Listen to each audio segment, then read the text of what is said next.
Assalamualaikum warahmatullahi wabarakatuh. Hai adik-adik semuanya, bagaimana kabarnya hari ini? Semoga kita semuanya masih dalam keadaan sehat walafiat ya. Sebelum memulai video pembelajarannya, mari kita berdoa dulu bersama-sama. Bismillahirrahmanirrahim. Oke adik-adik, dalam video pembelajaran kali ini, insya Allah kita akan membahas tentang perilaku hormat dan patuh. Di dalamnya, insya Allah berisi hormat dan patuh kepada orang tua, guru, dan sesama anggota keluarga. Semoga dengan kalian menyaksikan video pembelajaran ini, kalian bisa memahami makna hormat dan patuh, serta menunjukkannya dalam kehidupan sehari-hari. Oke, kalian sudah siap? Kalau kalian sudah siap, mari kita simak video pembelajarannya.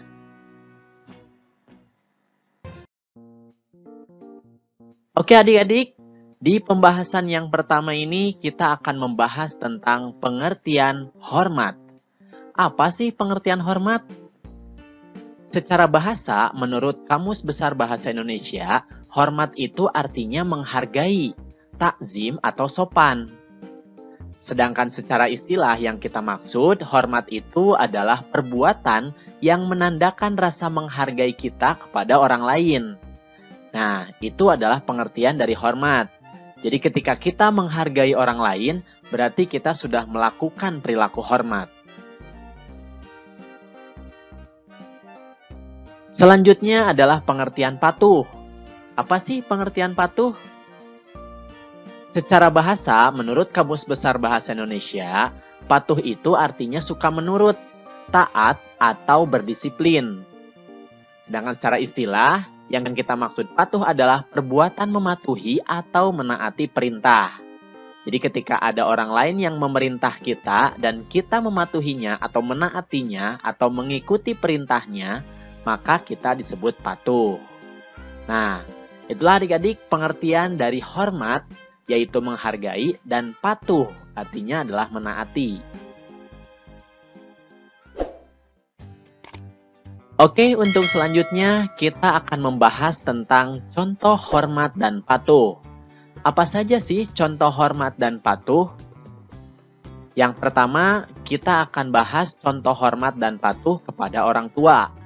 Ya, jadi ketika kalian di rumah, kalian bisa memberi salam atau mencium tangan orang tua kalian ketika akan berangkat ke sekolah. Nah, itu contoh hormat dan patuh kepada orang tua. Kemudian yang kedua, menuruti perintah dan nasihatnya. Misalkan seperti rajin sholat, bangun pagi, belajar sungguh-sungguh, tidak banyak nonton TV dan banyak bermain. Itu adalah perilaku hormat dan patuh kepada orang tua kita. Kemudian yang ketiga contohnya adalah meminta izin jika ingin bepergian keluar. Misalnya seperti kalian mau main ke rumah teman, kalian meminta izin terlebih dahulu kepada orang tua kalian. Nah itu berarti kalian sudah menghormati orang tua kalian. Kemudian yang selanjutnya, membantunya sesuai dengan kemampuan kalian. Misalnya kalau yang perempuan bisa membantu memasak, mencuci piring, dan lain sebagainya. Yang laki-laki juga bisa, ya sama. Misalkan menyapu, kemudian membantu orang tua dalam hal yang lain juga bisa. Ya, nah itu berarti kita sudah menghormati orang tua kita. Nah, kemudian contoh selanjutnya adalah selalu ingat untuk mendoakannya. Apakah kalian sudah hafal doa untuk orang tua? Nah, ini dia doa untuk orang tua kita. Allahumma gfirli wali walidayya warhamhuma kama robbayani shogiro. Artinya, ya Allah, ampunilah kedua orang tuaku dan sayangilah mereka sebagaimana mereka menyayangiku waktu kecil. Nah, itu adalah doa untuk orang tua kita sebagai bentuk rasa hormat kita kepada mereka. Doakan setelah sholat ya. Jadi setelah kalian sholat, doakan ini secara terus-menerus. Nah, itu adalah contoh-contoh hormat dan patuh kepada orang tua kita. Selanjutnya adalah contoh hormat dan patuh kepada guru.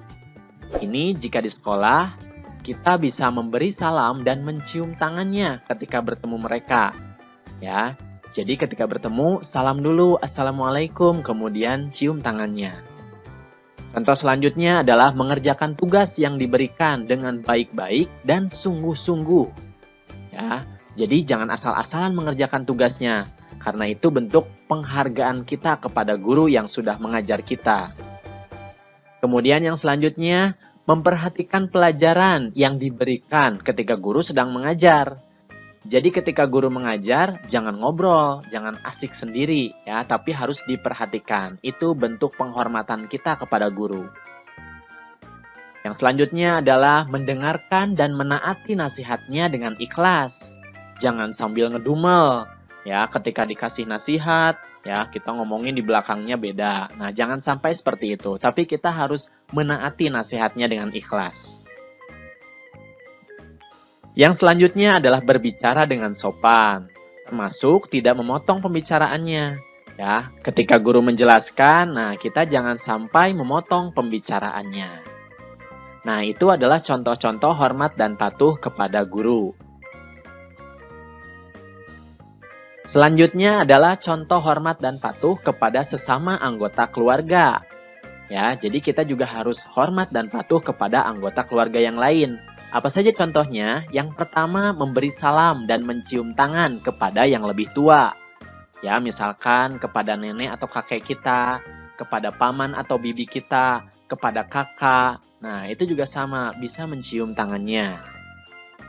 Kemudian yang kedua, mematuhi setiap nasihat kebaikan dari anggota keluarga yang lain tentunya. Jadi kalau ada yang menasihati kita, kita harus mematuhinya, harus menaatinya.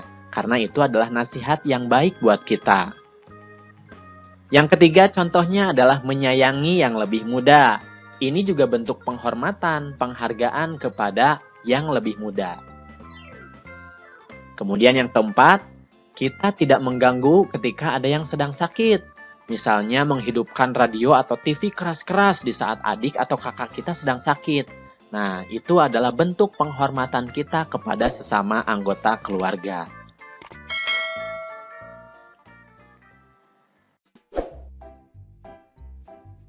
Nah, adik-adik, mengapa sih kita harus hormat dan patuh? Ini adalah perintah hormat dan patuh dari Allah Subhanahu wa Ta'ala. Bismillahirrahmanirrahim. Dan kami perintahkan kepada manusia berbuat baik kepada dua orang ibu bapaknya. Ibunya telah mengandungnya dalam keadaan lemah yang bertambah-tambah dan menyapihnya dalam 2 tahun. Bersyukurlah kepadaku dan kepada dua orang ibu bapakmu. Hanya kepadakulah kembalimu. Quran Surat Luqman ayat 14. Nah, ini adalah alasan mengapa kita harus hormat dan patuh kepada kedua orang tua kita. Karena ibu kita sudah mengandung kita dalam keadaan lemah yang bertambah-tambah. Begitu juga ayah kita sudah memelihara kita, memberikan kita nafkah, dan lain sebagainya. Sehingga kita juga harus menghormati dan mematuhi kedua orang tua kita. Kemudian, mengapa kita harus hormat kepada guru juga? Guru adalah pengganti orang tua kita di sekolah. Banyak hal yang dapat kita peroleh dari guru, terutama mendapat ilmu pengetahuan dan keteladanan. Guru sudah mengajari dan membimbing kita beribadah, membaca Al-Quran, berbahasa yang baik, berhitung, bergaul, mengenal lingkungan alam, dan lain sebagainya. Selain itu, guru juga mengasuh, membimbing, memperhatikan, dan menjaga kita selama kita di sekolah. Nah, itu adalah jasa-jasa mereka. Jadi sudah seharusnya kita juga bersikap hormat dan patuh kepada mereka.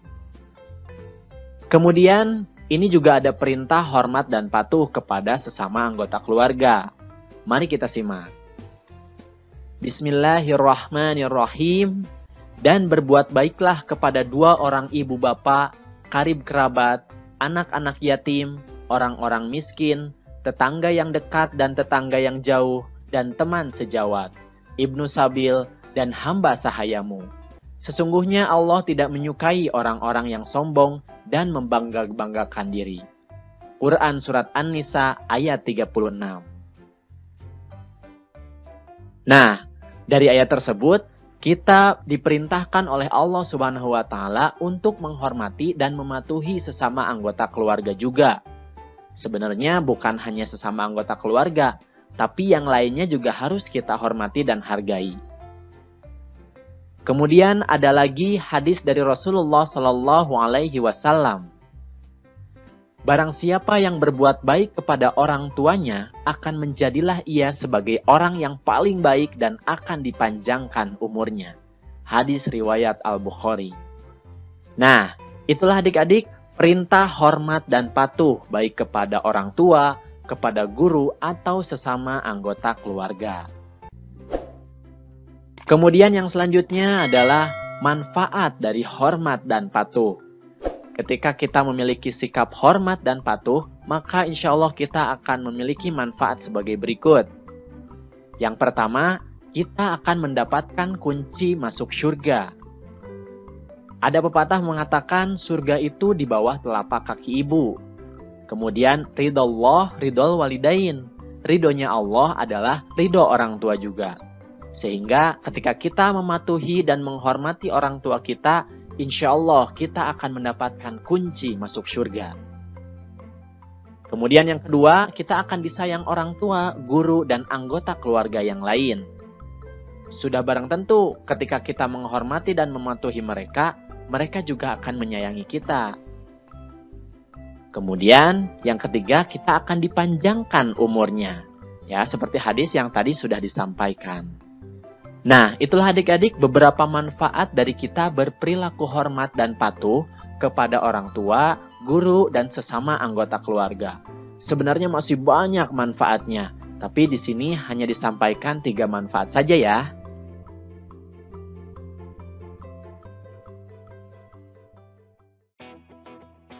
Oke adik-adik, itu saja video pembelajaran yang bisa kakak sampaikan. Semoga kalian bisa memahami makna hormat dan patuh kepada orang tua, guru, dan sesama anggota keluarga, serta bisa menunjukkannya dalam kehidupan sehari-hari. Oke, itu saja videonya. Terima kasih atas perhatiannya. Mohon maaf apabila ada kesalahan. Billahi taufik wal hidayah. Wassalamualaikum warahmatullahi wabarakatuh.